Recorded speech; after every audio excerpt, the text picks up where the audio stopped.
말씀 보겠습니다. 사무엘하 6장 16절에서 23절입니다.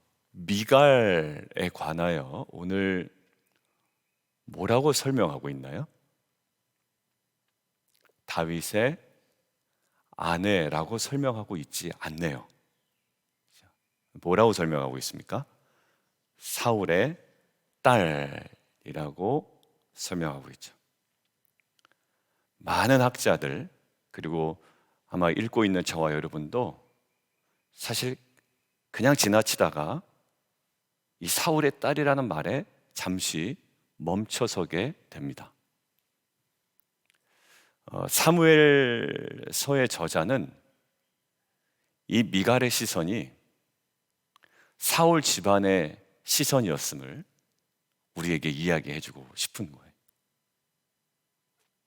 지금은 다윗의 아내로서의 동질성보다는 사울의 집안의 여인으로서의 그동안 사울 가정에 보였던 그 모습이, 그리고 그 관점이, 그리고 그 시선이 지금 미갈에게 보인다는 거죠. 미갈의 시선이 어디 있을까요? 그리고 온 이스라엘 백성들의 시선은 어디 있을까요?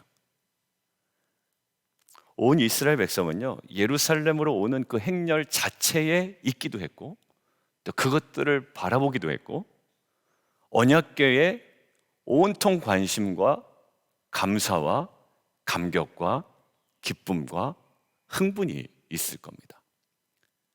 그 중에 한 명이었던 다윗은요, 춤추다가 바지가 내려가는지도 아마 몰랐던 것 같아요.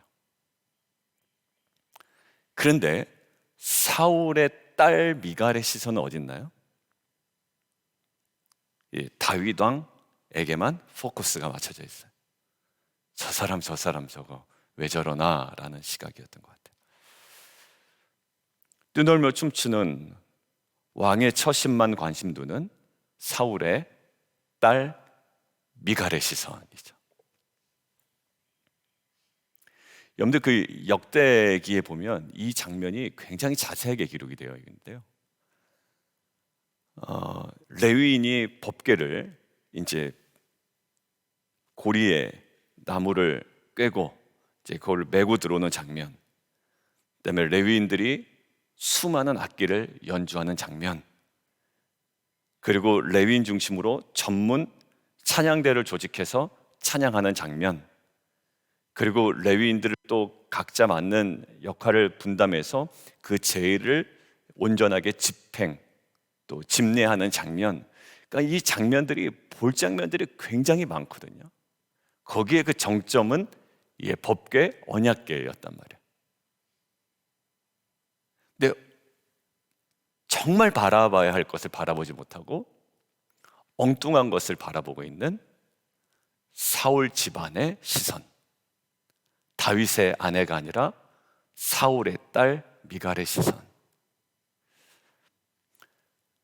가끔 우리 찬양팀들에게, 그리고 성도님들에게 성경 공부하다가 이야기합니다. 예배 시간에 옆에 사람 보지 마십시오 라고 이야기를 해요. 여기 보면 보입니다.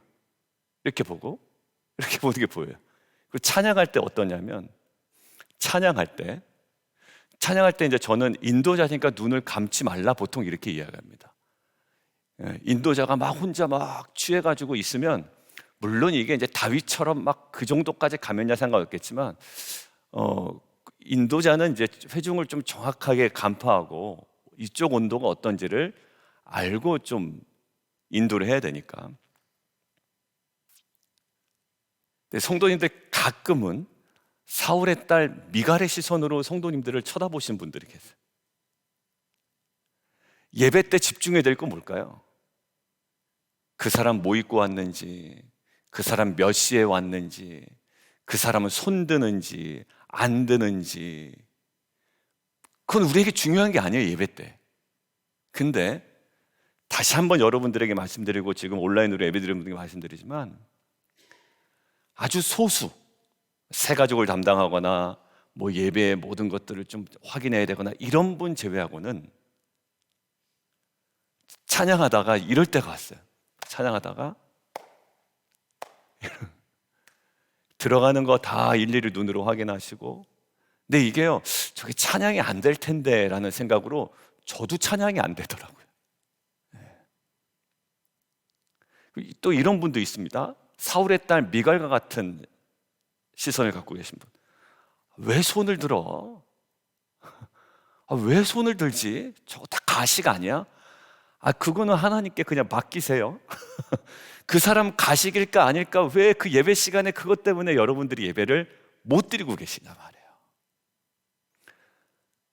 그 사람은 가식이 아닌데 혼자 가식이냐 아니냐, 왜 손을 드냐, 왜 무릎을 꿇냐. 여러분들, 이것들은요, 다윗의 아내로서의 시선이 아니라 사울의 딸 미갈의 시선입니다. 이 시간에도 사실 볼 거 없잖아요, 예배당에. 그죠? 근데 가끔은 우리의 시선이 누군가에게 이렇게 옮겨 다니는 것도 사실 봅니다. 여러분들, 이 사울의 딸 미갈의 시선은 우리로 하여금 예배자의 시선이 어디를 향해 가야 되는지 정확하게 알려줍니다. 아니요, 비단 예배를 드릴 때뿐만 아니라 우리의 시선이 무엇을 보고 기뻐할 수 있는데, 가장 궁극적인 것을 보고 기뻐할 수 있는데 가장 주변적인 것으로 인하여 불평할 수 있는 것이 우리의 연약함이에요. 우리의 구원 얻음으로 인한 것에 마음껏 예배할 수 있는데, 사실 주변적 사건으로 인하여 정말 예배하지 못하고 우리의 감사와 감격을 잃어버릴 수 있는 게 우리의 연약함입니다. 이때 오늘 말씀을 통하여 하나님께서 주시는 말씀과 음성은 이거예요. 사울의 딸 미갈의 시선이 아닌 온 이스라엘에 지금 집중하고 있던 그곳으로 너희의 시선을 다시 한번 회복하라 입니다. 기독교가 얘기하고 있고 기독교가 가르치고 있는 그 지점이 있잖아요. 나는 못 살겠다라고 이야기하고 힘들다라고 이야기하지만, 이 기독교가 예수 그리스도의 복음이 가르치고 있는 십자가가 있지 않습니까? 그러니까 십자가를 더 선명하게 바라보고 그것을 주목하고, 그리고 우리에게 주어진 그 십자가의 영광을 바라보고, 어떤 전환? 한 달 전에 했대 해석의 전환을 통해 회피하는 자가 아니라 오히려 그것을 정면으로 더 직면하고, 또 이것들을 우리 안에 정말 품고 온전히 바라봄을 통해 그 안에서 하나님께서 허락하시는 기쁨과 또 만족과 감사를 회복해 나가는 저와 여러분 되기를 주님의 이름으로 축원드립니다. 누구의 시선? 사울의 딸 미갈의 시선이었어요. 이게 성도님들 다 계실 때 얘기해야 되는데, 왜냐하면 상당히 많아요. 사실 제가 상당히 많은데, 이게 예배 드릴 때 보면 나는 선포하리 만왕의 왕, 이게 보여요. 사실 여러분들, 아니 나는 선포하리 만왕의 왕 예수는 막 집중해서 만왕의 왕 예수로 가야 되는데요, 나는 선포하리 만왕의 왕 이게 예배가 안 되잖아요. 여러분들, 예배 때는 고도의 집중력으로 나가는 거예요. 그러니까 서로 도와줄 수 있는 건 뭐냐면 서로 일찍 오는 겁니다. 1시 15분쯤에 오시는 게 아니라 서로 일찍 와서 스타트할 때 같이 예배를 드리는 거고요. 그리고 아무래도 주일 예배는 뒤에 있는 것보다는 앞에 있는 게 분산이 덜해요. 새벽 예배가 별로 없으니까 이제 새벽 예배는 좀 기도해야 되니까 떨어져서 앉으시는 거는 충분히 이해가 가는. 주일 예배 때는 최대한 앞으로 오시는 게 제일 낫습니다. 왜냐하면 뒤에 있으면 아무래도 시선이 자꾸 막 들어가시는 분들이 있어도 분산됩니다. 너무 디테일하게, 너무 사소한 이야기 같지만 너무 중요한 것 같아요. 왜냐하면 예배 때 방해받는 요소들이 사실 굉장히 많거든요. 자, 두 번째요. 근데 다윗은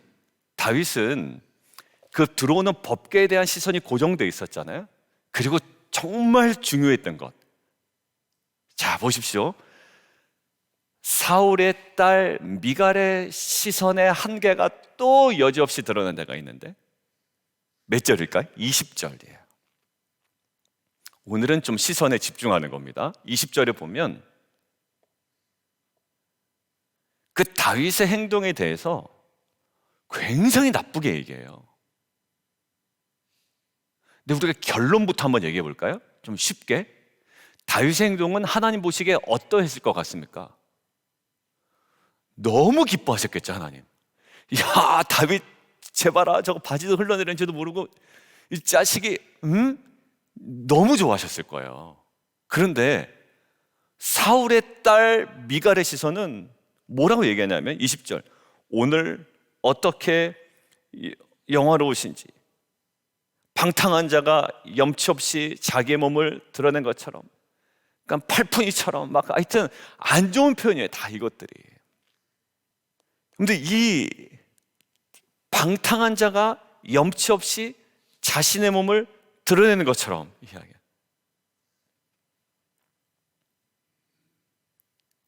절제하지 못하고, 방탕한 자 뜻이 뭐냐면 절제하지 못하고 허영심이 가득하며 삶의 규모가 없고 내면에는 가치 있는 것을 두지 않는 타락한 자를 뜻한대요. 그러니까 하나님은 굉장히 너무 좋게 보고 계신 그 행동을 사울의 딸 미갈은 뭐라고 보고 있냐면 절제하지 못하고 허영심이 가득하며 삶의 규모가 없고 내면에 있는 것을 두지 않는 타락한 자. 이런 자는 하나님 앞에서 심판과 형벌을 명치 못한다라는 것이 잠언서를 근거로 학자들이 이야기를 하더라고요. 근데 사울의 딸 미갈은 다윗의 행동을 그렇게 보고 있는 거예요. 자, 그런데 거기 결정적으로 그렇게 보게 된 베이스가 하나 나오네요. 자, 사울의 딸 미갈은 다윗의 행동을 자꾸 어디 앞에 세우려고 그럽니까? 20절 후반부. 오늘 다윗이 어디서 행동을 했대요? 그의 신복의 계집종의 눈앞에. 그러니까 다윗을 자꾸 어디다 세워요? 사람 앞에 세운단 말이에요. 그리고 사실 자신도 늘 사람 앞에 서 있을 거예요. 나쁘지 않습니다. 사람들을 의식하지 않냐고 살아가는 것도 굉장히 무례한 행동이 나올 수 있죠. 근데 결정적으로 가장 우리가 우선적으로 서야 되는 지점에서 이탈하여 그것이 전부인 것처럼 그 시선 앞에 살아갈 때 모습의 한계가 지금 완전히 드러나고 있죠. 아니, 계집종들 앞에서 왜 이렇게 세우는 거예요? 하나님께 예배하는 이 행위를, 내가 하나님 앞에 두 손 들고 행동하는 걸 왜 사람들이 어떻게 보느냐 마냐, 왜 자꾸 그 얘기를 하냐 말이에요. 이 사람이 습관적으로 올렸든 신앙의 고백으로 올렸건 간절해서 올렸건 정말 절박함을 올렸건 그거는 그분이 하나님과의 관계 속에서 올린 건데 왜 감내나라 콩내나라 이래라 저래라, 왜 사람들 시선 앞에 내 시선 앞에 그 행위를 세우냐 말이에요. 근데 다윗은 지금 명확하게 그것들을 정확하게 반박하죠. 21절 같이 한번 한 구절만 읽습니다. 시작. 다윗이 미갈에게 이르되 이는 여호와 앞에서 한 것이니라. 예, 아멘. 이 자유함이 저와 여러분에게 있기를 원합니다. 단순히 예배뿐만 아니라 우리의 일상에서도 내가 하나님 앞에서 온전히 행한 것이라면 사울의 딸 미갈의 오해가 있을지라도 여러분들 이 당당함과 품위가 하나님 앞에서의 여러분들의 온전함으로 인하여 지속적으로 유지되는, 그리고 그것이 사람 앞에서도 오히려 나의 전부로 드러낼 수 있는 저와 여러분 되기를 원합니다. 우리가 두렵고, 요즘에 그 김병삼 목사님 제가 간증을 9시 기도 전에 틀어놓는데 참 은혜가 됩니다. 목사님도 공황장애가 있으셨대요. 그러니까 어제 그 공황장애 얘기를 하시잖아요. 들으면서 충분히 그럴 수 있겠구나, 나도 그럴 수가 있겠고 우리 성도님들도 힘들어할 수가 있겠구나. 없는 게 신앙이 아니에요. 주일날 그랬잖아요. 왜 나한테 이런 일이 일어나지? 하나님이 우리를 환난을 통해서 어떻게 한다? 더 온전하게 하시려는 그분만의 계획이 있다고요. 김병삼 목사님 그러시더라고요. 열등감은 이제 드러낼 수 있으면 더 이상 열등감이 아니래요. 예, 그 말이 맞는 것 같아요. 드러내는 순간 열등감이 될 수 없대요. 이게 상처가 뭐가 된다? 상처가 오히려 자랑이 되는 순간 열등감은 안 된다. 목사님 그렇게 막 노름 좋아했는지도 몰랐고, 워낙 아버지도 대단하신 분이고, 근데 항상 열등감이 있었고 이런 분이었는데, 사랑하는 성도 여러분, 결국 어디서 해결되냐면 그 목사님 말씀, 그 하나님 앞에서 해결돼요. 아무리 사람 앞에서 안 그런 척, 그런 척, 있는 척, 없는 척 해봐야 다 소용없는 거 아닙니까? 오늘 다윗이 정말 하나님 앞에서 이 다윗이 온전하게 행동을 하지 않았다면 이 사울의 딸 미갈의 이 지적에 굉장히 당황했을 거예요. 그런데 이 다윗이 이 말에 분명하게 선언했던 것처럼 나는 지금 하나님 앞에 있다. 코람데오. 하나님의 면전 앞에 있다. 이것이 세상의 메시지와 도전 앞에 여러분들의 능력이 되기를 주님의 이름으로 축원드립니다. 우리 함께 좀 기도하겠습니다.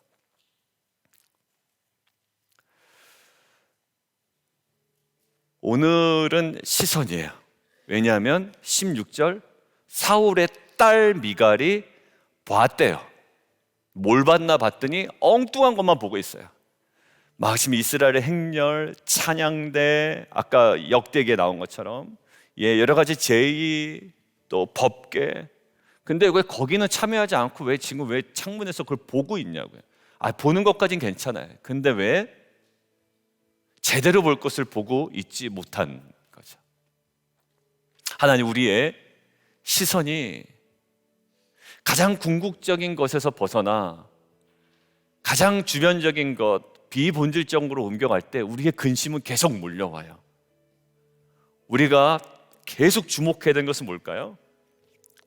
하나님께서 우리에게 베푸신 이 구원의 은혜, 그리고 우리가 걸어가야 될 십자가, 그 안에 있는 영광, 이것들을 우리가 주목하며 나아가는 거죠. 그러니까 환난 중에서도 어떻게 할 수 있다? 기뻐할 수 있다. 환난을 뚫어지게 보면 사실 어렵죠. 그러나 그 안에 우리를 가만두지 아니하시고 온전하게 하시는 하나님의 계획을 주목한다면 우리가 충분히 기뻐할 수 있습니다.